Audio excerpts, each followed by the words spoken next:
जय माता दी। हमसे एक सब्सक्राइबर ने फिर क्वेश्चन किया है कि ज्योति कलश और पूर्ण पात्र के कलश में क्या फ़र्क होता है। क्या दोनों कलश एक साथ रखे जा सकते हैं, या ये दोनों कलश क्यों रखे जाते हैं। क्या घट स्थापना में एक ही घट रखा जाता है या और भी कलश रखे जाते हैं, इसके बारे में जानकारी चाहते हैं। तो पहले कर लेते हैं मातंगी महाकाली की आराधना, उसके पश्चात करते हैं इसी विषय पर चर्चा।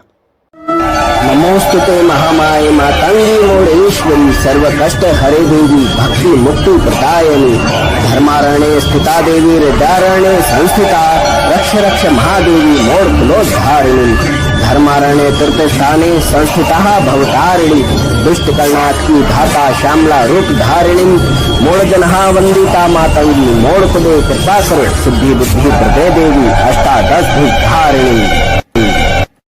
देखिए मित्रों, घट स्थापना में जो घट है वह एक ही रखा जाता है। जैसे कि हम नवरात्रि में करते हैं, कोई मूर्ति स्थापना के समय करते हैं, एक ही कलश को हम वहाँ घट के स्वरूप में रखते हैं। कुछ लोग खेत बोते हैं, जवारे के ऊपर उस घट को स्थापित करते हैं और उस घट के ऊपर अखंड ज्योति को प्रज्वलित करते हैं, और कुछ लोग उसके ऊपर पूर्ण पात्र रख करके, अर्थात एक पात्र में अक्षत को रख करके उसके ऊपर नारियल रखते हैं। कुछ लोग पूर्ण पात्र नहीं रखते, ऐसे ही सादा नारियल रख देते हैं खड़ा। तो इस प्रकार से जो अक्षत आदि रख करके पात्र के साथ रखा जाता है और नारियल उसके ऊपर आड़ा लिटाया जाता है, ऐसे कलश को पूर्ण पात्र कलश कहते हैं। और जिस पात्र के ऊपर, जिस कलश के ऊपर अखंड ज्योति या दीपक को रखा जाता है उसे ज्योति कलश कहते हैं, और जिसमें खड़ा नारियल रखा जाता है उसे सामान्य घट ही कहा जाता है। तो ये तीन प्रकार के कलश हो जाते हैं। तो देखिए, तीन प्रकार के कलश एक साथ नहीं रखे जाते हैं। या तो पूर्ण पात्र युक्त कलश रखा जाएगा या फिर खड़े नारियल वाला कलश रखा जाएगा। यह तो एक हो गया, इन दो में से कोई एक रखा जा सकता है। परंतु जिनके यहाँ ज्योति कलश स्थापित होता है या अखंड ज्योत जो है कलश के ऊपर रखी जाती है, वे अखंड ज्योत के लिए कलश को तो अलग रखेंगे ही, तो उसे कलश की या घट की गिनती में नहीं लिया जाता, उसे ज्योति कलश कहा जाता है। वह घट नहीं है। घट कौन सा है? वही है जिसमें पूर्ण पात्र रखा गया है या फिर बिना पूर्ण पात्र के नारियल को रखा गया है। तो यहाँ स्पष्ट होता है कि घट एक ही रखा जाता है, परंतु कलश की बात अगर करी जाए तो एक घट के निमित्त और एक ज्योति कलश के निमित्त दो रखे जा सकते हैं, तीन नहीं रखे जा सकते। चौथी बात कि कलश कितने प्रकार से और कहाँ कहाँ रखे जाते हैं। देखिए, जब हम मंडल विधान के साथ पूर्ण पूजा करते हैं या वृहद अनुष्ठान करते हैं, जिसमें कि जैसे कि आपने देखा होगा मूर्ति स्थापना प्राण प्रतिष्ठा के समय सभी प्रकार के जो है मंडल बनते हैं, जैसे सर्वतोभद्र मंडल, चतुर्लिंग मंडल और लिंगतोभद्र मंडल आदि आदि प्रकार के मंडल बनते हैं। नवग्रहादि और षोडश मातृका के मंडल तो आपने देखे ही हैं, सप्तघृत मातृका मंडल, ये सभी प्रकार के मंडल बनते हैं। इसमें गणपति मंडल आता है, पंचदेव पूजन मंडल आता है। इन सभी मंडलों के मध्य में एक एक कलश रखा जाता है और हर कलश पे उसके देवता के निमित्त पूर्ण पात्र रख करके सुपारी या नारियल रखा जाता है। और ये बृहद पूजा के समय या बृहद यज्ञानुष्ठान के समय इस प्रकार के कलशों की जो है रखे जाते हैं। इनकी संख्या बहुत अधिक हो जाती है, जो कि सामान्य रूप से साधना के समय हमारे घर में रखना बहुत ही मुश्किल हो जाता है, जो कि हमारे लिए संभव नहीं होता।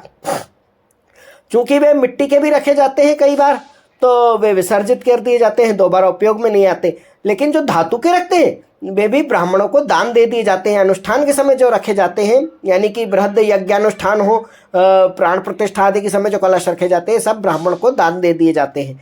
तो ये हमारे लिए इतने बड़े पैमाने पे करना संभव नहीं होता है।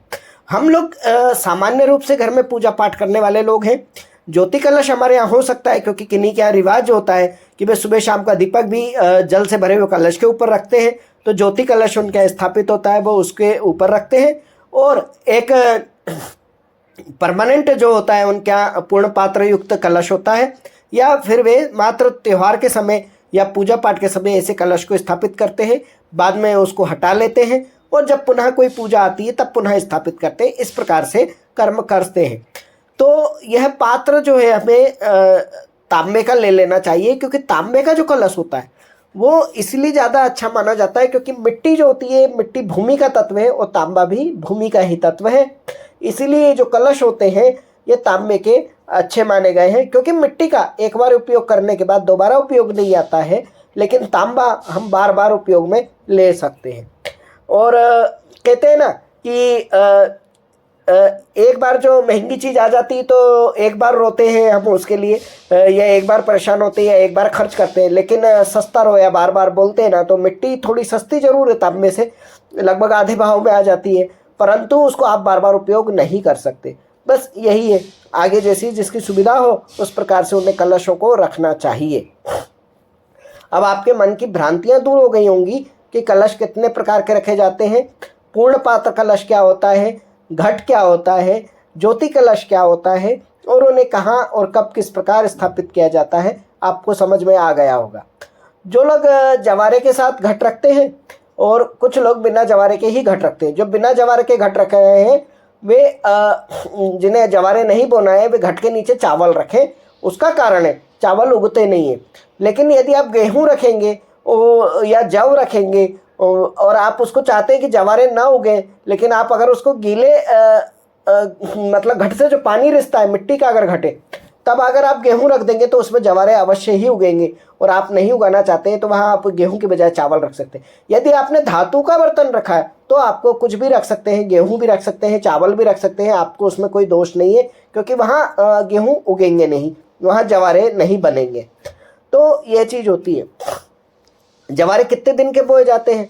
जवारे जो है नवरात्रि के प्रथम दिवस बोए जाते हैं और नवरात्रि के अंतिम दिवस तक वो रहते हैं, उनका विसर्जन किया जाता है। परंतु जो लोग 21 दिन की साधना कर रहे हैं उन्हें जो है किसी बड़े उसमें जैसे कहते हैं कि सकोरा होता है जिसमें दही या कुल्हड़ टाइप का जो बड़ा सा होता है, खप्पर टाइप का जो बड़ा परात जैसा होता है, मिट्टी का बर्तन आता है, कई जगह आप देख सकते हैं, उसमें आप मिट्टी भर के कर सकते हैं, या फिर ज़मीन पर मिट्टी में जवारे बोए जा सकते हैं, वो अधिक दिन तक चल सकते हैं।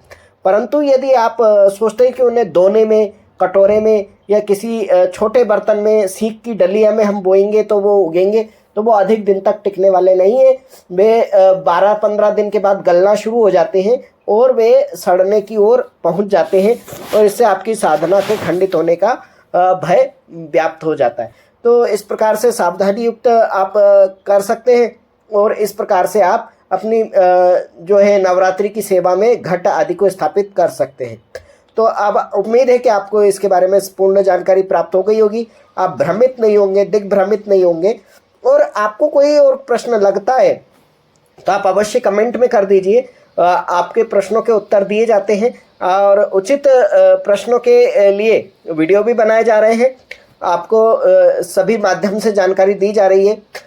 साथ ही साथ आप चैनल पर नए हैं तो आप लाइक कमेंट शेयर कीजिए, सब्सक्राइब कीजिए, बेल आइकॉन को प्रेस कीजिए ताकि आपको हमारे आने वाले सभी वीडियोस के अपडेट मिलते रहें। जय मोडेश्वरी, बोल बम। ओम मणिक्यमणावक्लालयन्तीं मदालशां मंजुलवाग्विलासां महेन्द्रनीलं द्युतिकोमलाङ्गीं मतं कन्या मनसा स्मरामि।